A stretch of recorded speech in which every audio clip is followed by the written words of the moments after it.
ஓம் அஸ்மத்குருப்யோ நமः. மார்கழித் திங்கள் மதி நிறைந்த நன்னாளால் நீராடப் போதுவீர் போதுமினோ நேருசிறையீர் ஷீர்மலுகுமாயப்பாடு செல்வச் சிறுமீர்கால் கூர்வேல் கொழுந்தொழிலன் நந்த கோபன் குமரன் ஏறார் அந்த கன்னி யசோதை இளம் செங்கம் கார்மேனிச்செங்கன் கதிர் மதியம்போல் முகத்தான் நாராயணனே நமக்கே பறை தருவான் పారోర్ పుగడి పడిందు ఏలో రెంబాబాయ్. ఈవేళ ధనుర్మాసోత్సవంలో గోదమ్మ వారు చెప్పినటువంటి మొదటి పాసం మనం నిన్ననే చెప్పుకున్నాం. తిరుప్పావై యొక్క విశిష్టత. ఈ తిరుప్పావై చేయడానికి ఒక వ్రతం, శ్రీ వ్రతం. ఈ వ్రతం చేయడానికి ఎవరికండి అర్హత ఉంది? ఆ అర్హత గురించి ముందుగా అమ్మ దీంట్లో చెప్తుంది. మార్గడి తింగల్ మది నిరైంద నన్నాలాల్ నీరాడ పోదువీర్ పోదిమినో. ఎవరికైతే స్నానం చేయాలనేటువంటి కోరిక ఉన్నదో వారందరూ ఈ వ్రతానికి అర్హులే. అదేంటండి స్నానం చేయడానికి కోరిక ఏంటండి? స్నానం అంటే ఏదో లక్స్ సోపు సింతాల్ సోప్తో చేయడం ఇదేనా? కాదండి. స్నానం అంటే భగవత్ విషయమైనటువంటి స్నానం. ఈ స్నానం విషయంలో శ్రీ కులశేఖరాల వాళ్ళు ముకుందమాలలో మంచి శ్లోకం వివరించారు. కరచరణ సరోజే కాంతిమన్నేత్రమీనే శ్రమముషి భుజవీచి వ్యాకులే అగాధ మార్గే హరిసరసి విగాక్య పీయతేజో జలౌఘం భవమరుపరికిన్నః ఖేదమద్యత్యగామి. ఈ సంసార మండలంలో బాగా అలసిపోయినటువంటి జీవుడు,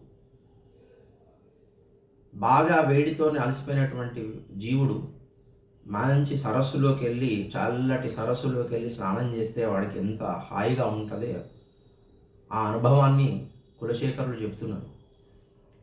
ఒక సరస్సులో, ఆ సరస్సులో కరచరణ సరోజే అంటే పరమాత్మ యొక్క కరచరములు, పాదములు, హస్తములు ఆ నదిలో ఉన్న సరస్సులో ఉన్నటువంటి కమలాలతోని, అంటే కమలాలుగా భావించాలి. మీనములు, దాంట్లో ఉండే చేపలు పరమాత్మ యొక్క కన్నులు. దాంట్లో వీచే తరంగాలు పరమాత్మ యొక్క భుజాలు. అంటే ఈ సృష్టి మండలాన్నంతా పరమాత్మగా భావించి ప్రతీదీ పరమాత్మదే. కాబట్టి పరమాత్మకు మనం పారతంత్రులమైనప్పుడు ఈ ప్రపంచాన్నంతా మనం పరమాత్మ దృష్టితో చూసి మనం అనుభవించాలి అని చెప్పి కులశేఖరులు ముకుందమాల్లో చెప్పారు. స్నానం అంటే అది. మనం పరమాత్మను అణువణువున ఊహించుకుంటూ ఆయన వల్ల మనం శుద్ధి పొందడం. అయితే ఈ పరమాత్మ ఎక్కడెక్కడ ఉంటాడండి?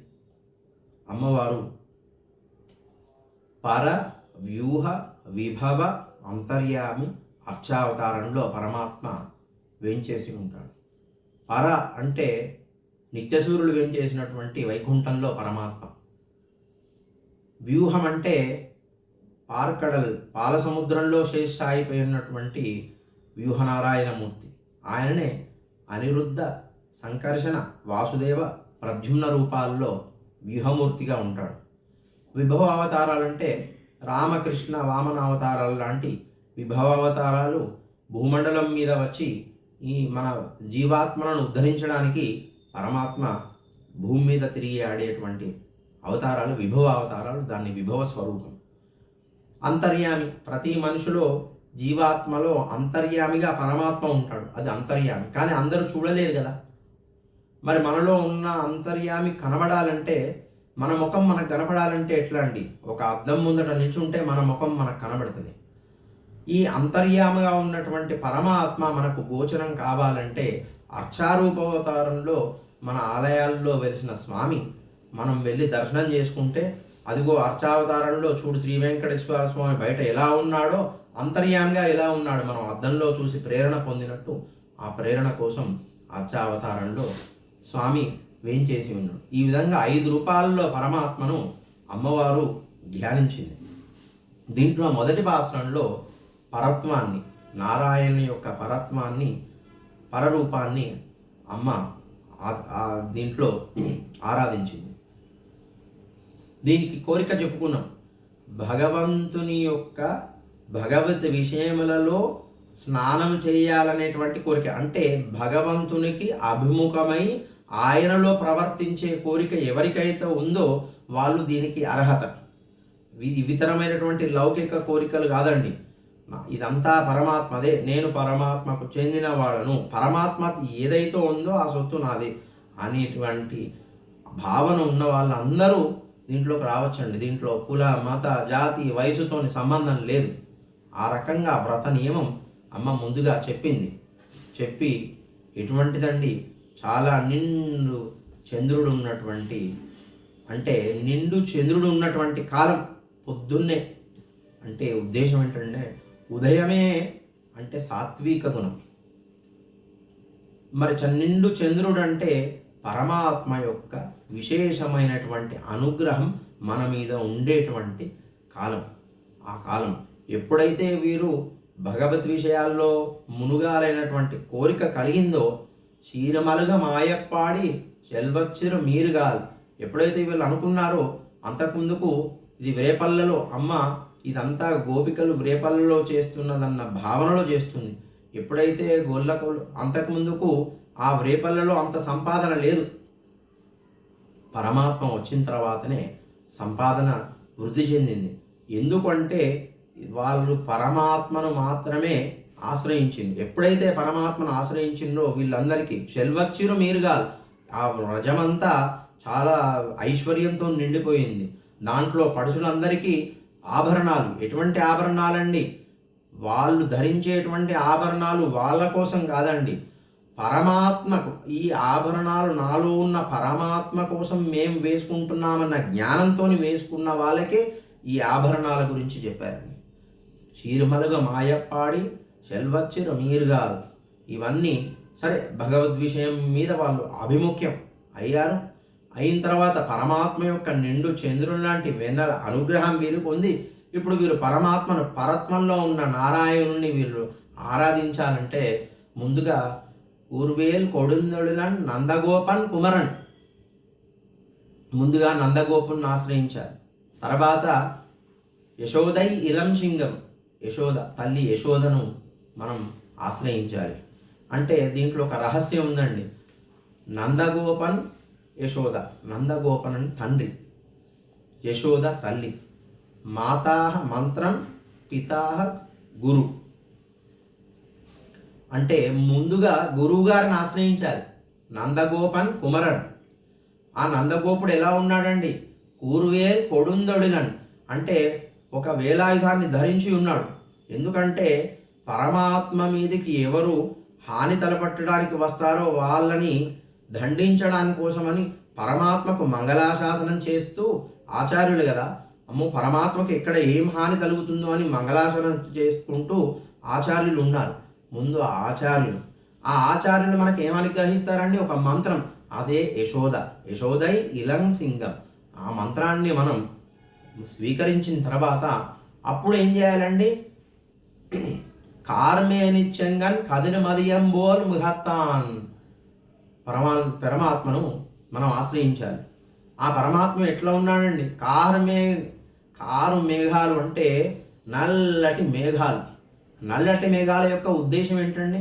అంటే పరమాత్మకు ఆ ఎండాకాలంలో ఆ వేడినంతా తీసుకున్న తర్వాత మళ్ళీ మన మీద వర్షించాలి కదా.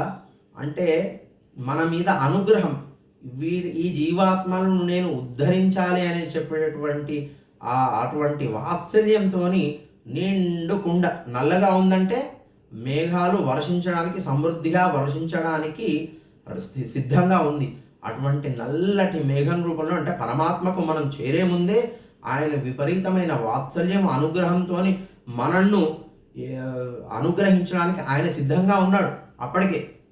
అంతేనా? కారమేనిత్యంగా కదిరి మదియంబోల్ అంటే ఆయన ముఖము ఒక రకంగా సూర్యునిలాగా ఎండ ఇట్లా వేడిగా ఉందట, చంద్రుడిలాగా ఆహ్లాదంగా ఉందట. అంటే సూర్యుడిలాగా వేడిగా అంటే ఎప్పుడైతే పరమాత్మ ఎప్పుడెప్పుడు ఈ జీవాత్మ నన్ను వెతుక్కుంటూ వస్తాడో, ఇదంతా పరమాత్మ సొత్తు కదా, ఆయన సంతానం కదా. మనమే ఆలోచించండి, మన పిల్లలు ఎటన్నా బయటికి పోతే వాడు ఒక రోజు రాలేదు, 2 రోజులు రాలేదు, మనం నిద్ర ఆహారాలు మారి అయ్యో వీడు పిల్లవాడు ఎక్కడ ఉన్నాడు అని మనం బాగా పరితపిస్తాం కదా. అదేవిధంగా పరమాత్మ తపించి తపించి ఆ తపించడం వల్ల వేడితోని కదిర్ అంటే సూర్యుడిలాగా ఉందట పరమాత్మ ముఖం. మదియంబోర్ అంటే చంద్రుడిలాగా వస్తే వాడిపైన వాత్సల్యం కురిపించాలనేటువంటి ఆసక్తి పరమాత్మకు, తొందర, ఉత్సుకత. అంటే అనుగ్రహము వాత్సల్యము ఈ రకంగా ఉన్నటువంటి పరమాత్మ ఆయన ఎవరండి? పరత్వంలో ఉన్న నారాయణనే నమకే. నారాయణుడండి, సాక్షాత్తు నారాయణం అయనం, ఈ సమస్తమైనటువంటి నారములను ధరించినటువంటి వాడు. నారములు అంటే ఈ చేతన అచేతనమైనటువంటి వస్తువులు, అంటే ప్రకృతి జీవాత్మలు, వీటన్నిటిని ధరించి వీటిలో ఉండి తాను నియమించేటువంటి వాడు నారాయణుడు. దీంట్లో ఉండి దీంట్లో లేడన్నవాడు కాదు నారాయణుడు, అంతటా ఉన్నవాడు ఆ నారాయణుడు. మరి ఆయన్ని ఆశ్రయించే వస్తే ఏంటండి? పరైతరువాన్ అంటే మనకు కావలసిన ఆ గొల్లబాలికలు పర అనే వాద్యం నిమిత్తంలో చేస్తున్నారు, కానీ వాళ్ళ యొక్క ఉద్దేశ్యము పరమపదం, శాశ్వతమైనటువంటి శ్రీమన్నారాయణుడి యొక్క శాశ్వతమైనటువంటి స్థానం కోసం మనం ఎవరిని ఆశ్రయించాలంటే నారాయణనే నమకే పరై తరువాన్ పార్వోర్ పుగడి పడింది ఏలో రెంబావాయ్. ఈ రకంగా పరతత్వంలో ఉన్నటువంటి పరరూపంలో ఉన్నటువంటి నారాయణ్ని ముందుగా అమ్మవారు ఆశ్రయించమని చెప్పింది. ఈ పాసురంలో ముందు ఆశ్రయించే వాడికి యొక్క అర్హత ఏంటి, అర్హత పొందిన తర్వాత వాడికి వచ్చే వైభోగం ఏంటి, ఆ వైభోగం వచ్చిన తర్వాత ముందుగా ఆచార్యులను దగ్గర తీసుకున్నటువంటి మంత్రాన్ని, ఈ మంత్రాన్ని తీసుకుపోయేసరికే పరమాత్మ మన మీద అనుగ్రహంతో ఉంటాడు. మనం ఆయనకి గనక సర్వస్వ శరణాగతి చేస్తే మనకు కావలసిన పరత్వాన్ని, పరమపదాన్ని అనుగ్రహించేది నారాయణుడు అని చెప్పి ముందుగా ఈ పాశ్రమాన్ని విన్నవించింది. కర్కటే పూర్వఫల్గుణ్యాం తులసీ కాననోద్భవాం పాండ్యే విశ్వంబరాంగోదాం వందే శ్రీరంగనాయకీం. జై శ్రీమన్నారాయణ.